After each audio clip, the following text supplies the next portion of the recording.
Hello, good morning, and welcome to National Discourse this morning. Of course, it still remains a segment of Bright Morning Show. We are here in the studio to talk about national issues, and of course, you know this is a program that deals with national issues as it affect us as Nigerians.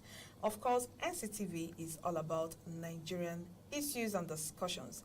And right here in the studio, I am with a lawyer, a political analyst, and of course a human rights activist rather. I am with Barrister Checks Ebubalo. Good morning, sir, and welcome to National Discourse. Thank you. And of course I remain your host, Uche Uduma. But before we go for a break, we'll let you know the topic we have to deal with. So you sit back and then you give your contribution from our social media handles you are seeing on the screen.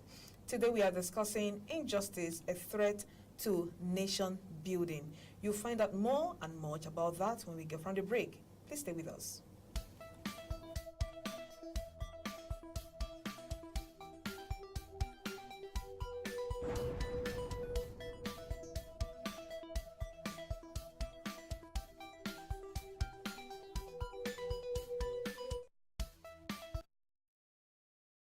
All right, you welcome back from that short break, and then straight into what we have today, Mr.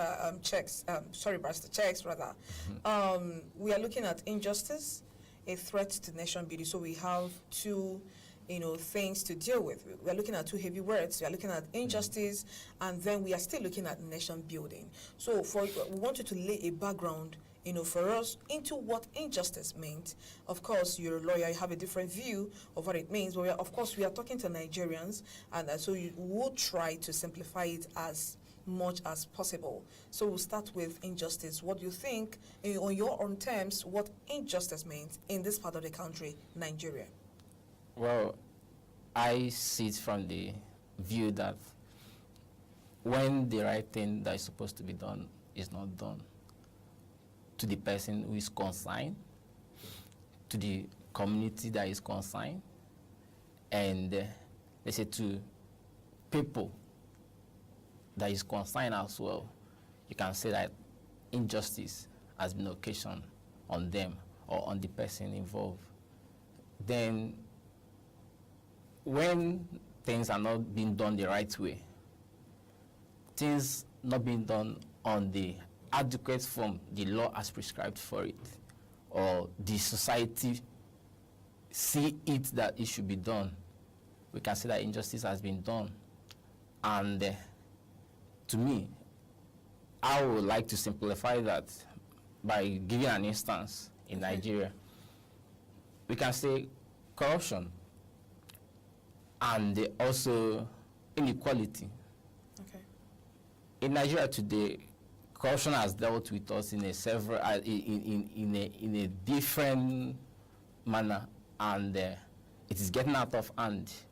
Where you go to a public office, a public institution, where an officer or an employee in that particular sector will leave the code of conduct in a way things are being done and be doing things wrongly, maybe as a result of an influence or his interest in that particular issue at hand. Injustice, we can say, has been done. All right, and as a result of that injustice being done on people, it can give birth to crisis, violence. Violence can come in because someone you've occasioned injustice upon can resort to self-help.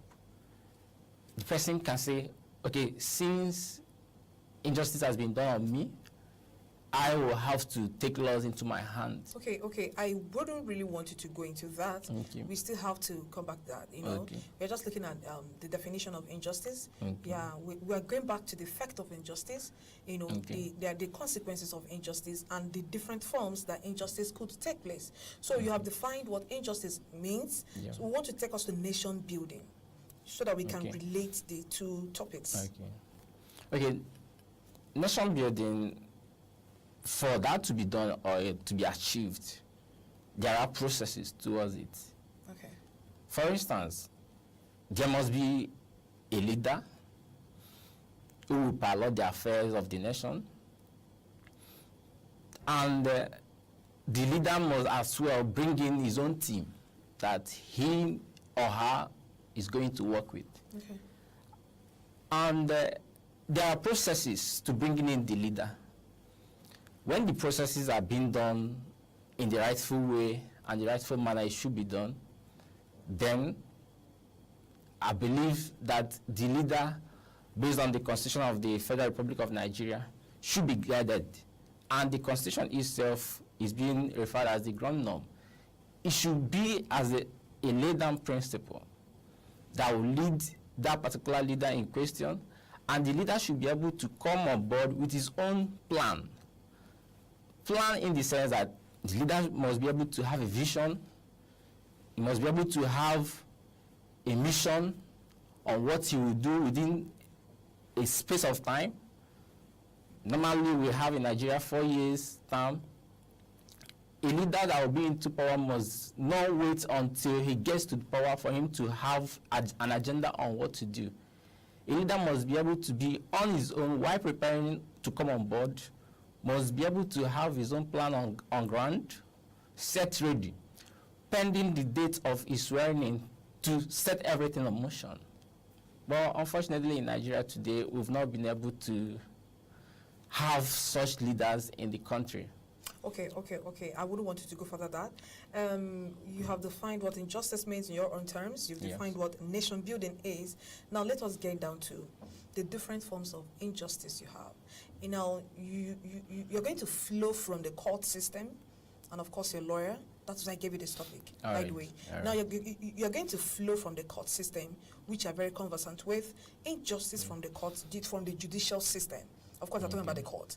And then you now go into injustice in the larger society, injustice on the street, injustice from the different law enforcement agencies we have. Of course, starting from the court, you go to the police, and then you flow down to other law enforcement regulatory agencies we have. Okay, injustice from the court. There are procedural rules of the court that the courts are supposed to be following while administering their trial in the law courts. Okay.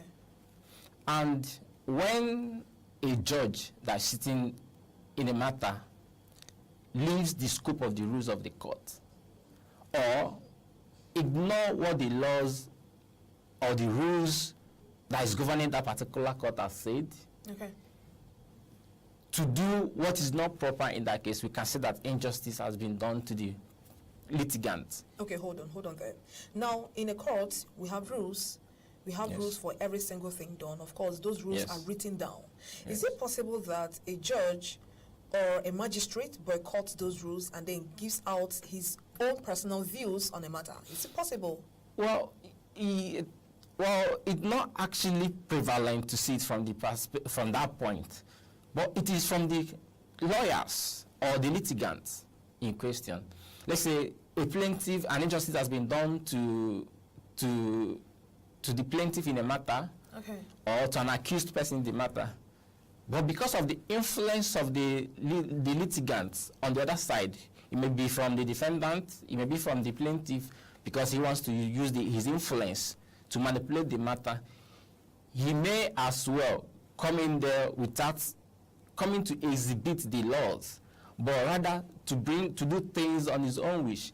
Then it has been very prevalent from the point of defendants. They are the people that are actually encouraging that in the law courts. They will know that I don't have a case to answer, or if I don't do this, I'll be prosecuted by the law court. You see the person, he'll be going behind to cut corners to see how he can flex the court procedure, and also taking unnecessary adjournment to make sure that the matter is being delayed, maybe because as a result he wants to buy time, and that will bring in series of adjournments, delays, and also manipulating the influence of the courts on delivering the ruling or the judgment of the courts. These are the things that we can say that causes injustice. Or let's say in a criminal offense, where a matter ordinarily before us, we know that the court of law can grant is a valuable offense, and they refuses to grant bail to that particular accused person. Without stating the reason. Yes, without stating the reason. We can say that injustice has been done. Okay, now at the point where I commit an offense, for example, Okay. all right, and it's a bailable offense, and I'm denied bail as a citizen of Nigeria. Of course, of course, we have guiding rules and principles. Yes. We have the Constitution that spells out these offenses, Yes. and then you have the rules of court that deals with offenses and the ones that are bailable and the ones that are not bailable. Yes. Now, at the point I'm being denied bail as a Nigerian citizen, what should I do? Well, in that particular instance, the accused person who has been denied bail by the trial court, Okay. he will have an opportunity to go on appeal. Okay. By going to the Court of Appeal. If the matter is at the High Court, he can proceed to Court of Appeal to appeal against the decision of the trial court on denying him bail. And when he makes his case open and be able to convince the Court of Appeal, definitely they are going to turn down the denial of the bail by the trial court and grant him bail as well. And though he should be able to show cause that if at the point that the bail being granted, that he's not going to in any way violate the terms of the bail, court will grant him that, and definitely that will be done. But in Nigeria today, there are some cases that will take personal. There are rules of the court. Those rules should be respected.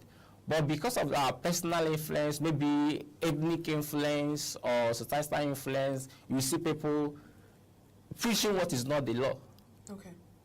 Right there in the court? Right there in the court. Or even in the streets, you see people saying what is not the rule of the court. Okay, so we are saying there are no persons or there's nobody that checks these people.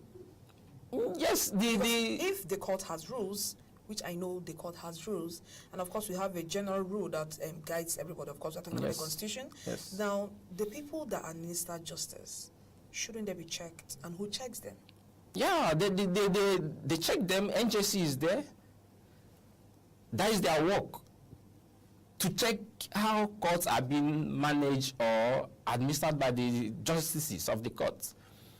NJC, their main work is for them to check the activities of the judges nationwide. Okay. And when they see that a judge has been bribed or influenced, based on the Constitution, they know the right thing to do, and they can sanction the judge in question. And has it been happening? Yes, it has been happening in Nigeria. Recently, we just had the cases of a judge being sacked or dismissed from his service, and some judges are facing trial as well.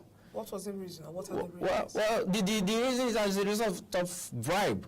Okay, that's corruption. Yes, that's corruption. Okay. And they were bribed for them to give a judgment, though it is still alleged. Okay. Because they have not actually been convicted per se. But from those allegations, we shouldn't be expecting such things to be said against a judge, because a judge is being perceived as the most upright person. Okay. And they should as well endeavor to live upright. And it should be seen in them, living uprightness should also be seen in their everyday job while in the law court. So these are the things that should be as well checkmated properly and look into in Nigeria. Okay, now let me take you back a bit. Okay. Now, why we're trying to define injustice in the court, and who checks the judicial system, who checks the justices and the magistrate.